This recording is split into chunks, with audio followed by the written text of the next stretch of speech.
Hello guys, welcome और welcome back to my channel twisted कहानियां। मेरा नाम है कनिका और आज जो स्टोरी मैं आपके लिए लेकर आई हूँ वो एक बहुत ही ज्यादा खतरनाक स्टोरी है। इस स्टोरी में आगे बढ़ने से पहले मैं आपको एंजाइटी वार्निंग देना चाहूंगी। आप इस स्टोरी के थंबनेल को देखकर भी समझ गए होंगे कि आगे इस स्टोरी में क्या होने वाला है। तो अगर आप इस तरह की चीजों को हैंडल नहीं कर सकते हैं तो प्लीज इस स्टोरी को आगे मत देखिए। और फिलहाल सीधे शुरू करती हूँ मैं अपनी आज की कहानी। ये आज का जो केस है, ये केस है चार्ल्स ऑलब्राइट का। इसका जन्म हुआ था 10 अगस्त 1933 के दिन। ये टेक्सास में रहा करता था अपने पेरेंट्स के साथ और इसके पेरेंट्स का नाम था फ्रेड और डेल।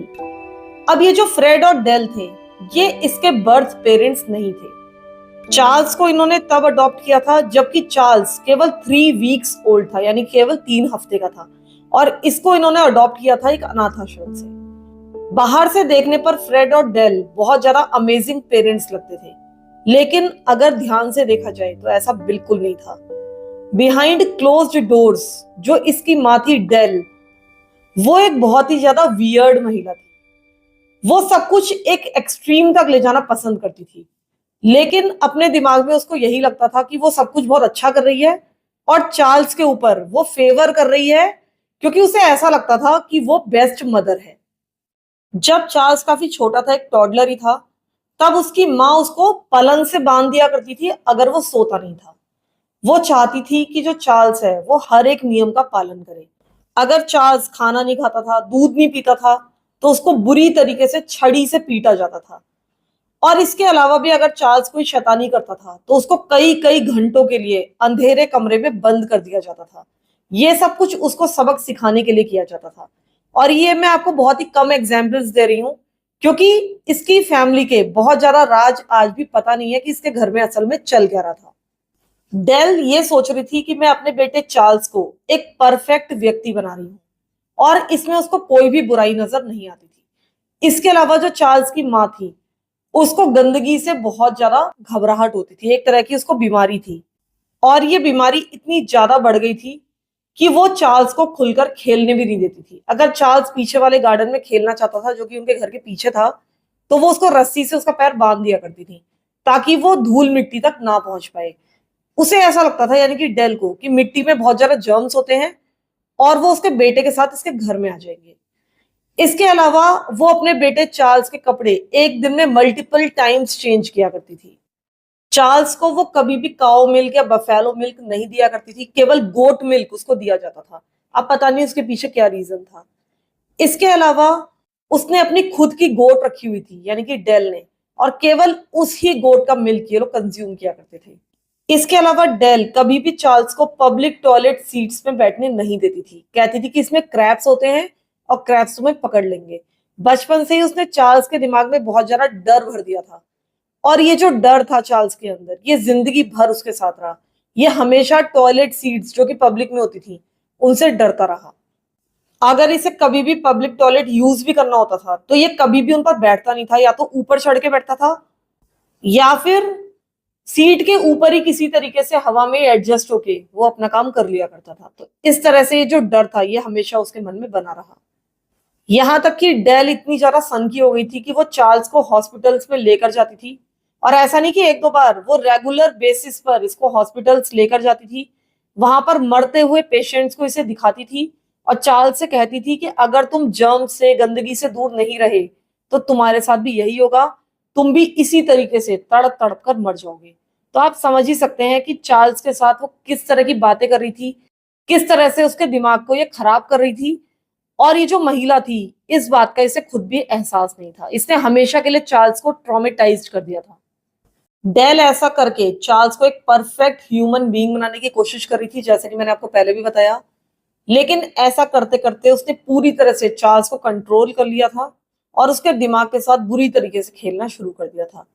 धीरे धीरे जब चार्ल्स बड़ा हुआ तो उसे टैक्सीडर्मी में बहुत ज्यादा इंटरेस्ट था। अगर आपको नहीं पता कि टैक्सीडर्मी क्या है, तो मैं आपको बता दूं कि टैक्सीडर्मी से किसी भी एनिमल की बॉडी को प्रिजर्व किया जाता है। कई बार आपने देखा होगा कि हिरन के सिर या फिर शेर के सर वगैरह रखे होते हैं या वॉल पर लगे होते हैं, तो ये सब कुछ टैक्सीडर्मी से बनाया जाता है। टैक्सीडर्मी में चार्ल्स को बहुत ज्यादा इंटरेस्ट था और उसका ये इंटरेस्ट या कह सकते हैं ऑब्सेशन तब शुरू हुआ जबकि चार्ल्स केवल 11 ईयर्स ओल्ड था। जब वो 11 ईयर्स का था तब उसकी माँ उसके लिए एक बच्चों वाली गन लेकर आई और अपने साथ उसे हंटिंग के लिए ले गई। और हंटिंग के लिए ये इसे कहीं भी जंगल वगैरह में नहीं ले गई क्योंकि वहां तो ऑब्वियसली जर्म्स होते हैं। तो ये बस आसपास ऐसे ही इसको हंटिंग के लिए ले गई। मुझे लगता है कि ये इनका बस एक खेल था। लेकिन धीरे धीरे चार्ल्स ने इस गन से, जिसमें बहुत ज्यादा खतरनाक गोलियां तो नहीं थी लेकिन ऐसी थी जो कि एनिमल्स को हार्म पहुंचा सकती थी, जैसे छर्रे वगैरह होते हैं, तो इसने छोटे मोटे जानवरों को अपनी गन से शूट करना शुरू कर दिया और उसके बाद इनकी लाशों को ये अपने घर लेकर आता था। चार्ल्स पहले इन जानवरों की बाहरी टैक्सीडर्मी किया करता था। उनमें जो भी चीजें होती हैं, घास फूस वगैरह, जो भी टैक्सीडर्मी में भरा जाता है, इनके अंदर भरता था और स्टफ करने के बाद ये इनको घर के अंदर लेकर जाता था और उसके बाद इनको डिस्प्ले पर रख देता था। उसकी माँ डेल को भी ये सारी चीजें बहुत ज्यादा पसंद थी। उन्होंने चार्ल्स को टैक्सीडर्मी के बारे में बहुत कुछ बताया था। यहाँ तक कि डेल बहुत सारे पिजन्स, बहुत सारे कबूतर अपने घर में रखती थी, पिंजरों में रखती थी और एक एक करके चार्ल्स को वो कबूतर दिया करती थी। वो चार्ल्स को सिखाती थी कि किस तरह से पिजन्स को मारा जाता है और ऐसा करने के लिए ये चार्ल्स को एक नाइफ दिया करती थी। फिर उस नाइफ की सहायता से ये लोग कबूतर की पहले हत्या करते थे, उसका गला काटकर, और उसके बाद इसकी माँ डेल इसको सिखाती थी कि किस तरह से स्कल के अंदर की सफाई की जाती है, दिमाग वगैरह निकाला जाता है। और चार्ल्स ऐसा करने के लिए स्पून को यूज करता था। वो सारे ऑर्गन, सारा ब्रेन मैटर स्पून से निकाला करता था। और इसके बाद इसकी माँ इसको सिखाती थी कि आई बॉल्स यानी कि आंखें बाहर कैसे निकाली जाती हैं। ये सब कुछ इतना डिटेल में मैं आपको इसलिए बता रही हूँ क्योंकि आगे चलकर ये सारी चीजें इस केस में बहुत ज्यादा सिग्निफिकेंट साबित हुई। चार्ल्स का जो ऑब्सेशन था आंखों से या आई बॉल से, वो यहीं से शुरू हुआ। मुझे ऐसा लगता है कि जब वो इन आंखों को रिमूव करता था तो उसको ये सारी चीजें बहुत ज्यादा सेटिस्फाइंग लगती होंगी और ये सारी चीजें इसके साथ जिंदगी भर के लिए रहने वाली थी। अब जब ये दोनों माँ बेटा किसी भी जानवर की टैक्सीडर्मी करते थे, उसकी आंखें भी निकाल देते थे, तो अब इनको एक स्पेशलाइज्ड शॉप में जाना होता था और देखा जाए तो वहां से आंखें खरीद कर इन जानवरों पर लगाई जाती है ताकि वो आंखें बिल्कुल रियल लगे। आपने देखा भी होगा जो इस तरह के जानवर डिस्प्ले पर होते हैं उनकी आंखें काफी ज्यादा रियल लगती हैं। चार्ल्स और उसकी माँ डेल भी इस तरह की शॉप्स में जाया करते थे। वहां पर फेक ग्लास की आई बॉल्स देखकर चार्ल्स बहुत ज्यादा फैसिनेटेड होता था। उसको ये आई बॉल्स बहुत ज्यादा अच्छी लगती थी क्योंकि वो काफी रियल लगती थी। लेकिन ये जो आई बॉल्स थी ये ऑब्वियसली बहुत ज्यादा एक्सपेंसिव होती हैं और डेल ने कभी भी इतनी महंगी आई बॉल्स खरीदने की परमिशन चार्ल्स को नहीं दी। डेल ने अपने बेटे से कहा कि मैं तुम्हें इतनी महंगी आई बॉल्स नहीं दे सकती, तुम जो पुराने बटन्स हैं उनको आई बॉल्स की जगह लगा दो, इन जानवरों पर प्लेस कर दो। अब ऐसा उसने किया भी, लेकिन ऐसा करने से वो जानवर बिल्कुल भी अच्छे नहीं लगते थे। ऐसा लगता था कि वो जो जानवर हैं वो अंधे हैं। इस बात को लेकर चार्ल्स अपनी माँ से बहुत ज्यादा नाराज भी था। वो अपना गुस्सा जाहिर भी करता था और इनके बीच में कई बार इस बात को लेकर बहस भी हुई। चार्ल्स चाहता था कि इसकी माँ उसको वो फेक आई बॉल्स खरीद कर दे, लेकिन कभी भी इसकी माँ ने ऐसा नहीं किया। अब चार्ल्स अपने टीनेज ईयर्स की तरफ बढ़ रहा था और जैसे जैसे वो बड़ा हो रहा था उसका गुस्सा बढ़ता जा रहा था। वो एक बहुत ही एंग्री टीनेजर के रूप में डेवलप हुआ था।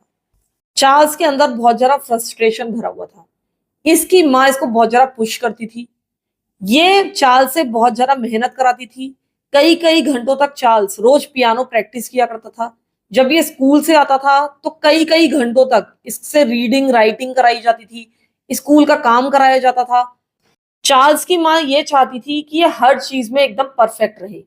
और देखा जाए तो चार्ल्स काफी इंटेलिजेंट भी था। उसने अपने 2 ग्रेड्स स्किप किए थे, यानी कि अपनी एज से 2 क्लास आगे था, क्योंकि इसकी माँ इसको बहुत ज्यादा पुश करती थी और चाहती थी कि इसका बेटा सबसे आगे निकल जाए। इस कारण से इसने इसकी 2 क्लासेस स्किप करवा दी थी। लेकिन इतना ज्यादा प्रेशर बनाने के कारण फाइनली चार्ल्स पूरी तरह से स्नैप कर गया। वो पूरी तरह से विद्रोही बन गया। उसने अपना एटीट्यूड पूरी तरह से चेंज कर लिया और अपनी क्लास में इसको क्लास जोकर माना जाता था। यानी कि ये बहुत ज्यादा हंसी मजाक करता था, ये प्रैंक्स करता था और हर किसी को हंसाने की कोशिश करता था। लेकिन इसके इस हंसाने के चक्कर में पूरी की पूरी क्लास डिस्टर्ब होती थी। लेकिन इस कारण से ये बहुत ज्यादा धीरे धीरे पॉपुलर भी होता जा रहा था और इस पॉपुलैरिटी के साथ इसका कॉन्फिडेंस बढ़ता जा रहा था। ये स्कूल में इस तरह से घूमता था जैसे कि इस स्कूल का ये मालिक हो। कई बार ये क्लासरूम्स की चीजें डिस्ट्रॉय कर दिया करता था, तोड़ फोड़ कर दिया करता था, और साथ ही ये टीचर्स के बैग से चोरी भी किया करता था। यहाँ तक कि एक बार इसने अपनी एक टीचर की ड्रेस निकाली और उसमें आग लगा दी। एक बार इसने सिजर्स लेकर एक लड़की की पोनी टेल काट दी। और आपको ऐसा लग रहा होगा कि इसके बाद शायद उसका डिटेंशन हुआ होगा, उसको सस्पेंड कर दिया गया होगा, या उसको कोई ना कोई पनिशमेंट मिला होगा। लेकिन ऐसा बिल्कुल नहीं हुआ। और इस केस के लिए बहुत ही इंपॉर्टेंट है, क्योंकि चार्ल्स को ऐसा लगता था कि वो कुछ भी करेगा, वो करके वो निकल जाएगा, उसका कुछ भी बिगड़ने वाला नहीं है। और ऐसा होता भी था, क्योंकि चार्ल्स जब भी कोई गलती करता था, जब भी उसको सजा मिलने वाली होती थी, तो उसकी माँ तुरंत दौड़ती हुई स्कूल पहुंच जाती थी, हमेशा अपने बेटे का साइड लेती थी, और इस तरह से दिखाती थी जैसे कि इसका जो बेटा है वो एक देवदूत है और वो कुछ भी गलत नहीं कर सकता।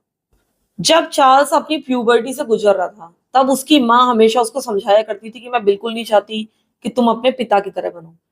वो इसको बताती थी कि तुम्हारे पिता बहुत ज्यादा ग्रीडी हैं, बहुत ज्यादा डिमांडिंग हैं, और उनका एटीट्यूड मुझे बिल्कुल भी पसंद नहीं है।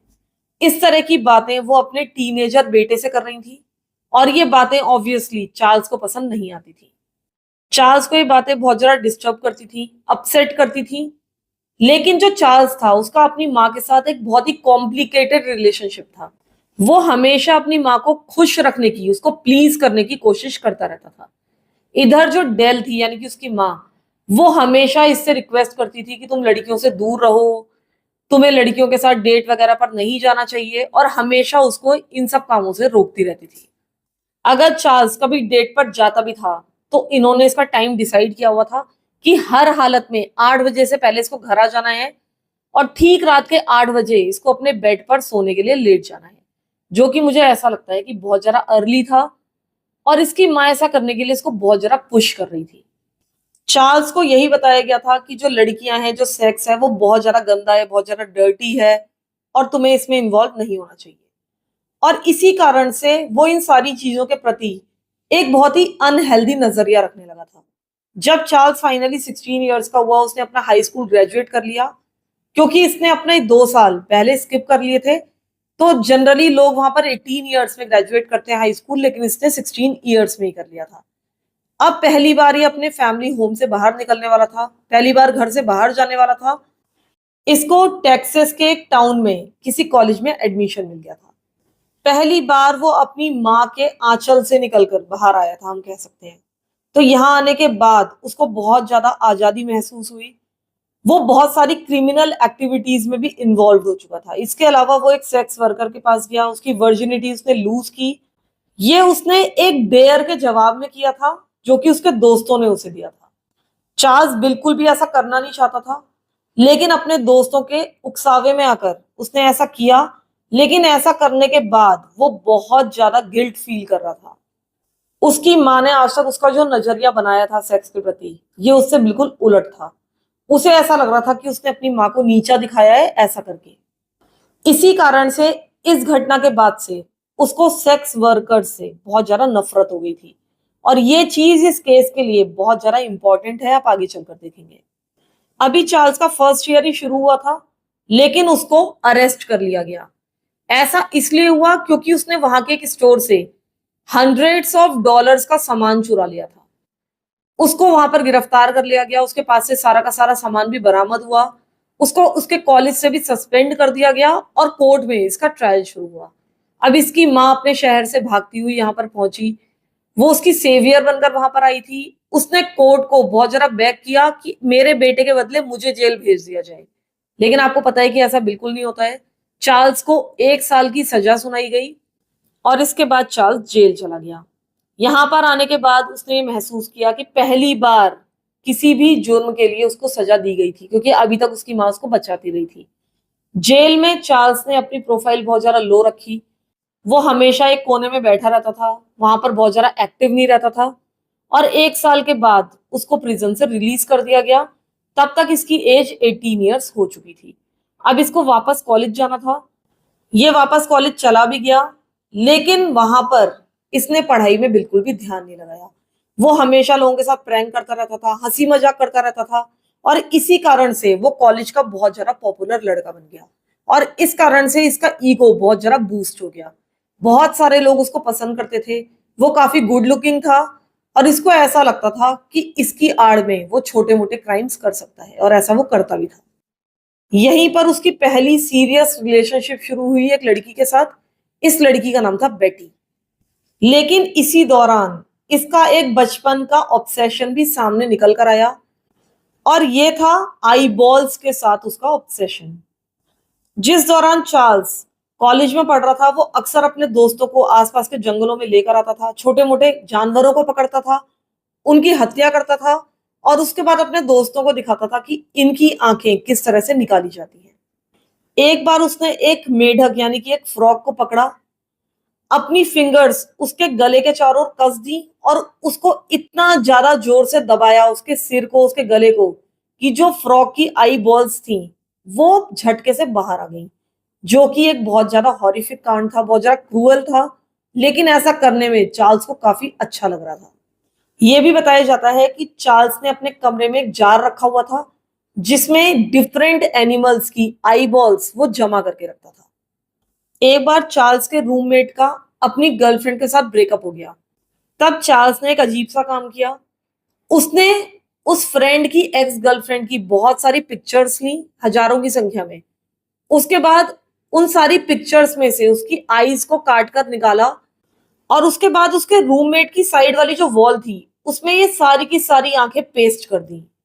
इसके रूममेट को ये सब कुछ काफी वियर्ड लगा, लेकिन ज्यादा वियर्ड तब लगा जबकि इस रूममेट की एक नई गर्लफ्रेंड बनी। चार्ल्स ने इस नई गर्लफ्रेंड की बहुत सारी पिक्चर्स ली, और जो पुरानी वाली आंखें थी जो उसने काट कर निकाली थी इसकी एक्स गर्लफ्रेंड की पिक्चर से, वो सारी नई गर्लफ्रेंड की आंखों के ऊपर पेस्ट कर दी। ये चीज इतनी ज्यादा डिस्टर्बिंग थी, इतनी ज्यादा वियर्ड थी कि इसका जो रूममेट था वो बहुत ज्यादा घबरा गया, और उसने ये कमरा चेंज कर लिया। उसको अब चार्ल्स से डर लगने लगा था। कुछ समय के बाद चार्ल्स को एक बार फिर से इस कॉलेज से निकाल दिया गया, और ऐसा इसलिए हुआ क्योंकि चार्ल्स अभी भी लगातार चोरियां कर रहा था। उसने कॉलेज के एक्वेरियम्स को भी चुरा लिया था। पता नहीं वो ऐसा क्यों कर रहा था, लेकिन उसने एक्वेरियम्स भी चुरा लिए थे। इस बार कॉलेज ने उसके ऊपर कोई भी चार्जेस नहीं लगाए, बस उसको कॉलेज से निकाल दिया। इस बार चार्ल्स को जेल नहीं जाना पड़ा। चार्ल्स अब कॉलेज छोड़ चुका था। अभी भी उसका रिलेशनशिप अपनी गर्लफ्रेंड बेटी के साथ चल रहा था। अब ये बेटी के साथ एक रूम लेकर रहने लगा, और जल्दी ही बेटी और चार्ल्स ने शादी कर ली। कुछ समय के बाद बेटी और चार्ल्स की एक बेटी हुई, और धीरे धीरे करके 10 इयर्स गुजर गए। अब चार्ल्स 30s में पहुंच चुका था अपने, और जब वो अपने 30s में था तभी उसके साथ कुछ बहुत ही इंपॉर्टेंट चीजें हुई। पहली जो इंपॉर्टेंट घटना हुई वो ये थी कि इस समय चार्ल्स को ये पता चला कि वो अडॉप्टेड है। ये बात सुनकर वो बहुत ज्यादा डिस्टर्ब हो गया था। उसको पता था कि जो उसके नए पेरेंट्स हैं यानी कि अडॉप्टिव पेरेंट्स हैं, वो कभी भी बायोलॉजिकल पेरेंट्स के बारे में इसको नहीं बताएंगे। लेकिन पता नहीं क्यों चार्ल्स ने ऐसा सोच लिया कि जो उसकी बर्थ मदर थी वो एक सेक्स वर्कर थी, और इसी कारण से उसने अपने बेटे को किसी को अडॉप्शन के लिए दे दिया। शायद ऐसा उसने इसलिए सोचा क्योंकि ये सेक्स वर्कर से नफरत करता था, अपनी बर्थ मदर से भी नफरत करता था, क्योंकि उसने अपने आप चार्ल्स को नहीं पाला था, इसको अडॉप्शन के लिए दे दिया था। इसीलिए इसने अपनी बर्थ मदर को सेक्स वर्कर से जोड़ दिया, और यही मानने लगा अपने दिमाग में पूरी तरह से कन्विंस्ड होकर कि इसकी मां एक सेक्स वर्कर थी। जो दूसरी इंपॉर्टेंट घटना हुई वो ये थी कि चार्ल्स ने डिसाइड कर लिया था कि वो अपनी वाइफ बेटी को डिवोर्स दे देगा। वो बेटी से पूरी तरह से बोर हो चुका था, और अब उसका बेटी से कोई भी लेना देना नहीं था। इसने पूरी तरह से अपनी वाइफ और अपनी बेटी को छोड़ दिया, उनसे सारा नाता इसने तोड़ लिया और अपनी जिंदगी में आगे बढ़ गया। अब इसने बहुत सारी डिफरेंट महिलाओं के साथ संबंध बनाए। वो एक आर्टिस्ट बन गया। ये लोगों से कहता था कि तुम मुझे पैसा दो, उसके बदले में तुम्हारी पोर्ट्रेट बनाऊंगा। स्पेशली उनकी आंखों की पिक्चर्स ये ड्रॉ किया करता था, जो कि अपने आप में एक बहुत ही क्रीपी ऑब्सेशन था, जो अभी तक इसके साथ कंटिन्यूड था। धीरे धीरे इस तरह की जिंदगी से भी ये पूरी तरह से बोर हो चुका था। इसने डिसाइड किया कि वो एक फेक डिग्री सर्टिफिकेट बनाएगा, क्योंकि इसने अपनी डिग्री तो कंप्लीट की नहीं थी। 2 बार इसको कॉलेज से निकाला जा चुका था। इसने कभी भी ये परवाह नहीं की कि मैं वापस जाऊं कॉलेज में अपनी डिग्री पूरी कर लूं। इसने बस यही डिसाइड किया कि वो एक फेक डिग्री ले लेगा, और ऐसा हो भी गया। इसको एक फेक डिग्री भी मिल गई, और इस फेक डिग्री के दम पर उसको एक अच्छी खासी नौकरी भी मिल गई। और ये नौकरी उसको मिली थी एक हाई स्कूल में, और उसने आराम से ये नौकरी शुरू भी कर दी थी। यहाँ पर उसको सब लोग बहुत ज्यादा पसंद करते थे, क्योंकि आपको पता ही है कि उसका सेंस ऑफ ह्यूमर काफी अच्छा था, वो काफी प्रैंक वगैरह किया करता था और इसी कारण से लोग उसको पसंद करते थे। इसके अलावा जो चार्ल्स था वो काफी इंटेलिजेंट भी था और इस कारण से वो एक काफी अच्छा टीचर था। उसके सारे के सारे स्टूडेंट्स, जितने भी फेलो फैकल्टी मेंबर्स थे, वो चार्ल्स को बहुत ही ज्यादा पसंद करते थे। लेकिन इवेंचुअली ये पता लग गया कि इसकी जो डिग्री है वो फेक है और इसको स्कूल से निकाल दिया गया। इसके बाद उसने पता नहीं कौन कौन सी जॉब्स की। मैंने कभी भी किसी एक व्यक्ति को इतनी डिफरेंट जॉब्स करते हुए नहीं देखा। एक बार ये एक हेयर ड्रेसर बन गया था, फिर ये एयरोस्पेस डिजाइनर बन गया, इसके बाद ये एक बुल फाइटर भी बन गया। पता नहीं किस तरीके से ये इतनी डिफरेंट जॉब्स को मैनेज कर रहा था। ये सब कुछ कई सालों तक चलता रहा और अब चार्ल्स अपने 50s की तरफ बढ़ रहा था, यानी कि वो 50 ईयर्स ओल्ड होने वाला था। और यहाँ पर उसकी जिंदगी ने एक बार फिर से एक बहुत बड़ा मोड़ लिया, क्योंकि यहाँ पर उसकी जो अडॉप्टिव मॉम थी यानी कि डेल, उनकी डेथ हो गई थी और यहाँ से चार्ल्स के लिए जिंदगी में सब कुछ बदल गया। डेल की जो मौत थी वो अचानक से हुई थी, वो कोई बीमार नहीं थी, उसकी मौत अनएक्सपेक्टेड थी और इस कारण से चार्ल्स पूरी तरह से इस मौत से हिल गया था। ऐसा लगता था कि उसकी जिंदगी में सब कुछ खत्म हो गया है। चार्ल्स के लिए उसकी माँ की मौत एक बहुत बड़ा ट्रिगर था और आगे चलकर उसने जो कांड किए उसका एक कारण शायद इसकी माँ की मौत भी थी। अब चार्ल्स को एक बार फिर से अपनी बायोलॉजिकल मॉम के ऊपर बहुत ज्यादा गुस्सा आने लगा था। उसे ऐसा लगता था कि इसकी बायोलॉजिकल मॉम को इसको अडॉप्शन के लिए नहीं देना चाहिए था। ये अपनी माँ के बारे में बहुत ज्यादा रूड कमेंट्स करता था, सेक्स वर्कर्स के लिए बहुत ही ऊटपटांग बातें करता था अपने कलीग्स के सामने, अपने फ्रेंड्स के सामने, और उनको बताया करता था कि वो उनसे कितनी ज्यादा नफरत करता है। और साथ ही इसने कई बार ये भी बोला था कि मैं सारी सेक्स वर्कर्स का कत्ल कर देना चाहता हूँ। और इसी दौरान अब चार्ल्स ने एक अजीब सा हॉरिफिक सा क्राइम किया। ये एक सेक्स क्राइम था और ये सेक्स क्राइम उसने किया था 9 ईयर्स ओल्ड एक बच्ची पर। अभी चार्ल्स की मां को गुजरे केवल कुछ महीने ही हुए थे। उसके बाद चार्ल्स ने चर्च को अटेंड करना शुरू कर दिया था।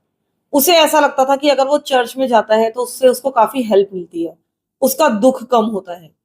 और वहीं पर वो एक 9 ईयर्स ओल्ड बच्ची से मिला, उसके साथ चार्ल्स ने दोस्ती कर ली थी और धीरे धीरे उस बच्ची के साथ ये वॉक करते हुए उसके पेरेंट्स के घर तक भी जाया करता था। ये इस बच्ची को गिफ्ट्स खरीद कर देता था, कई बार उसको आइसक्रीम वगैरह खरीद कर देता था और ये बच्ची चार्ल्स को काफी पसंद भी करती थी। इस बच्ची के पेरेंट्स भी चार्ल्स को पहचानते थे, वो जानते थे कि ये उनकी बच्ची को काफी पसंद करता है। लेकिन एक दिन चार्ल्स इस बच्ची के घर पर पहुंच गया जबकि वो घर पर अकेली थी। उसने इस बच्ची को असॉल्ट किया। ये एक बहुत ही ज्यादा हॉरिफिक क्राइम था। केवल एक 9 ईयर्स ओल्ड बच्ची को एक 50 ईयर्स ओल्ड व्यक्ति ने अगर असॉल्ट कर दिया था, जो कि उस पर पूरी तरह से विश्वास करती थी। थैंकफुली बाद में पता चल गया था कि इस बच्ची को चार्ल्स ने असॉल्ट किया है। जब उस बच्ची के पेरेंट्स घर पर आए तो उन्होंने बच्ची को इस हाल में पाया। जब उन्होंने पता लगाया तो उन्हें पता चला कि चार्ल्स इनके घर पर आया था। अब इन्होंने पुलिस में जाकर कंप्लेंट की और उसके बाद चार्ल्स को गिरफ्तार कर लिया गया। चार्ल्स ने कोर्ट में जाकर गिल्टी प्लीड किया, यानी कि उसने माना कि हाँ उसने इस अपराध को अंजाम दिया था। अब ये जो उसने क्राइम किया था, इतना बड़ा क्राइम सेक्सुअल असॉल्ट का, उसके लिए उसको 10 ईयर्स ऑफ प्रोबेशन की सजा मिली। 10 ईयर्स ऑफ जेल की भी नहीं, बल्कि 10 ईयर्स ऑफ प्रोबेशन की सजा मिली। जबकि आप समझ ही सकते हैं कि उसका ये अपराध कितना ज्यादा जघन्य था। उसको ये 10 ईयर्स बाहर अपने घर पर ही गुजारने थे, समाज में ही गुजारने थे। बस इस प्रोबेशन के दौरान कुछ कंडीशंस होती हैं जिनका पालन करना पड़ता है। हालांकि चार्ल्स पहले भी जेल जा चुका था, वो एक रिपीटेड ऑफेंडर था, लेकिन पता नहीं क्यों उसे कोर्ट ने सिर्फ प्रोबेशन दिया। इसका कोई भी सेंस समझ में नहीं आता है। अब चार्ल्स एक बार फिर से इतना बड़ा क्राइम करके आसानी से निकल चुका था। चार्ल्स के दिमाग में भी यही आया होगा कि वो कुछ भी कर सकता है, क्योंकि कुछ भी करके वो आसानी से निकल जाता था। जैसा कि मैंने आपको बताया कि जब उसने कॉलेज में दूसरी बार चोरियां की, तब कॉलेज वालों ने पुलिस में कोई रिपोर्ट नहीं लिखाई, क्योंकि शायद उनको ऐसा लगा होगा कि ये छोटी मोटी चोरियां हैं, इसके लिए क्या कंप्लेंट करना है। लेकिन देखा जाए तो उन्होंने चार्ल्स को आसानी से जाने दिया था, और क्योंकि चार्ल्स कई बार आसानी से छूट चुका था, इसीलिए उसकी हिम्मत बहुत ज्यादा बढ़ती जा रही थी। अब चार्ल्स आराम से अपनी जिंदगी में आगे बढ़ चुका था। इसी दौरान वो एक और महिला से मिला जिसका नाम था डिक्सी। जल्द ही चार्ल्स ने इस डिक्सी नाम की महिला से शादी कर ली और अब इन दोनों ने अपना साथ में एक नया जीवन शुरू किया। लेकिन क्या चार्ल्स अपनी इस नई वाइफ को रेस्पेक्ट करता था? नहीं, ऐसा बिल्कुल भी नहीं था। चार्ल्स इस समय भी अपना नेचर बिल्कुल भी नहीं बदल पाया था। इन लोगों ने शादी कर ली थी, साथ में रहने लगे थे, लेकिन उसके बाद भी चार्ल्स सेक्स वर्कर्स के पास जाया करता था और ऐसा वो रेगुलर बेसिस पर किया करता था। हालांकि जैसा कि मैंने आपको बताया कि ये सेक्स वर्कर से बहुत ज्यादा नफरत करता था। ये भी कहता था कि मैं इनकी हत्या कर देना चाहता हूँ, लेकिन उसके बाद भी ये लगातार इनके पास विजिट करता था।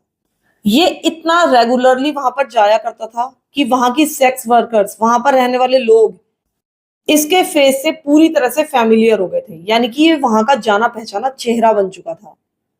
जितनी भी सेक्स वर्कर्स थी वो उसको काफी अच्छा मानती थी, क्योंकि शुरुआत में जब चार्ल्स वहां पर जाया करता था तो वो बहुत ज्यादा काइंड लगता था।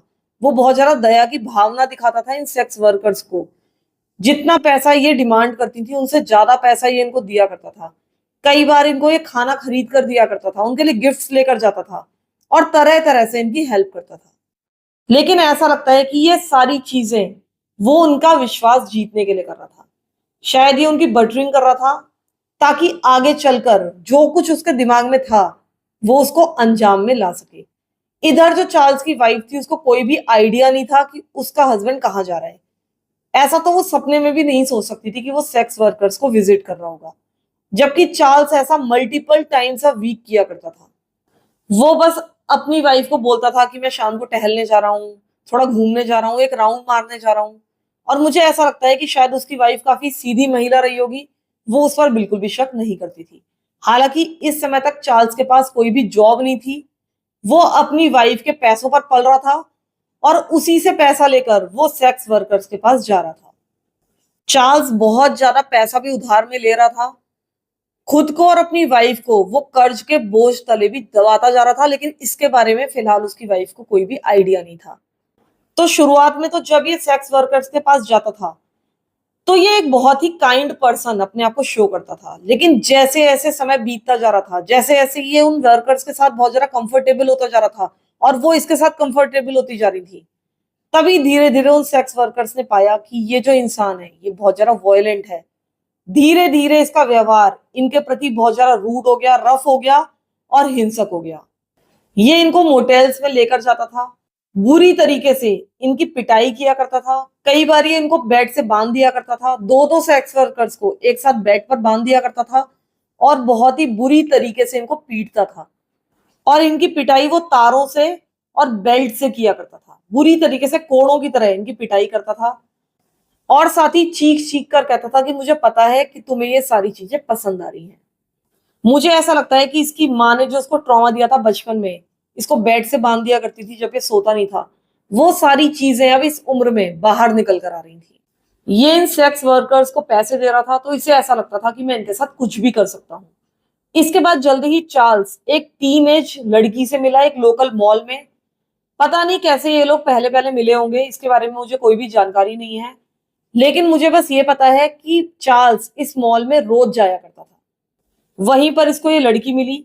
इस लड़की को ये डिफरेंट गिफ्ट्स खरीद कर देता था, उसको बहुत सारे कॉम्प्लीमेंट्स देता था, उससे अच्छी अच्छी बातें किया करता था। चार्ल्स, जिसकी उम्र उस समय 50 ईयर्स से ज्यादा थी, उसने इस टीनेज लड़की को बुरी तरीके से मैनिपुलेट कर लिया था और उसके बाद उससे रिलेशनशिप भी बना लिए थे। इसके साथ ये एक रेगुलर बेसिस पर रिलेशनशिप्स बना रहा था।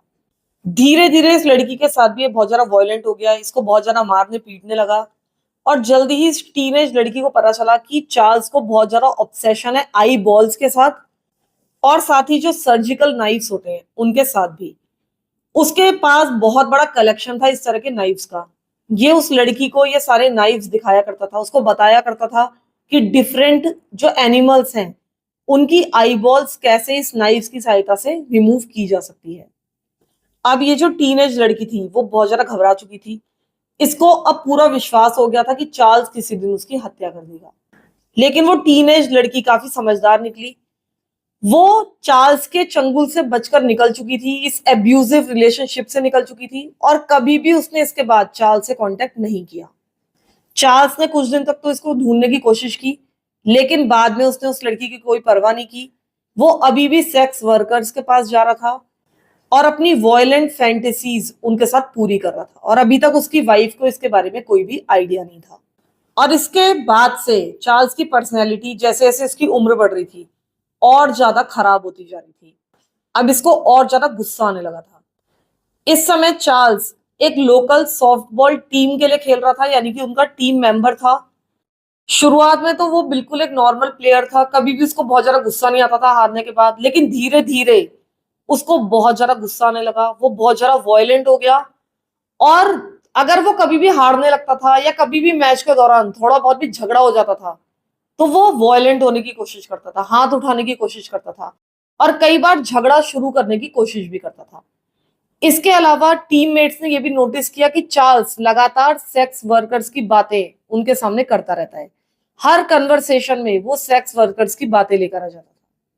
ये उनको भी बताता था कि वो बहुत ज्यादा सेक्स वर्कर्स से नफरत करता है और वो चाहता है कि पूरे प्लेनेट से इनका नामो निशान मिट जाए। एक तरफ तो चार्ल्स लगातार सेक्स वर्कर्स के पास जा रहा था और एक तरफ ये इस तरह की बातें कर रहा था। उसके टीममेट्स उसकी बातें मजाक में उड़ा देते थे। उन्हें ऐसा लगता था कि चार्ल्स तो बस ऐसी हमेशा ऊटपटांग बातें करता है। इसकी बातों को कभी भी उन्होंने सीरियसली नहीं लिया। धीरे धीरे चार्ल्स ये भी कहने लगा कि मैं सेक्स वर्कर्स की हत्या कर देना चाहता हूँ। अब ये सारी चीजें काफी वियर्ड थी, लेकिन उसके बाद भी टीममेट्स ने उसकी बातों पर कोई भी ध्यान नहीं दिया। लेकिन अब चार्ल्स की किलिंग स्प्री यहां से शुरू हो जाने वाली थी। और आगे इस केस में क्या हुआ, ये मैं इस केस के सेकंड पार्ट में बताऊंगी, जो कि मैं 1-2 दिन में ही लेकर आऊंगी आपके लिए। तब तक के लिए प्लीज वीडियो को लाइक कर दीजिए, एक एक कमेंट कर दीजिए, हो सके तो वीडियो को शेयर कर दीजिए, और अगर अभी तक चैनल को सब्सक्राइब नहीं किया है तो प्लीज कर दीजिए। Thank you so much for listening to my stories. Thank you so much.